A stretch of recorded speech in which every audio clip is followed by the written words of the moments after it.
আপনার একটা শেয়ারের মাধ্যমে একটা প্রবাসী ভাইয়ের সারা জীবনের পরিশ্রমের টাকাগুলো ফিরে পাবে।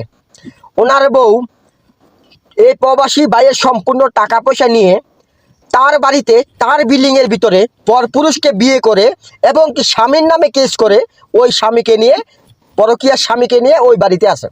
আমি ডক্টর ইউনূস স্যারকে বলতে চাই, এই বাংলাদেশের ভিতরে প্রবাসীদেরকে যারা কষ্ট হয়রানি দিবে তাদের নামে আইনগতভাবে মামলা দিতে হবে। যেমন 10 বছরের সাজা হয়।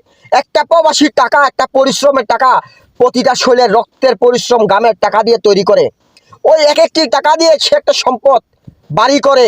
আর ওই বাড়িটা যদি কোনো অসভ্য খারাপ নারী যদি দখল করে নিয়ে তার নাম ব্যক্তিগতভাবে নামে লিখে নেয়, তো এটা আপনি ব্যবস্থা করবেন। সকল প্রবাসীর আবদার, ভাই সকল প্রবাসীদেরকে বলছি, একটা প্রবাসীর জীবনের কত পরিশ্রমের টাকা এটা আপনারা জানেন। শেয়ার করবেন। এই মহিলার যথেষ্ট পরিমাণ সাজা চাই আমরা 10 বছর, আর এই প্রবাসী সম্পূর্ণ অর্থ প্রবাসীকে ফিরিয়ে দিতে হবে।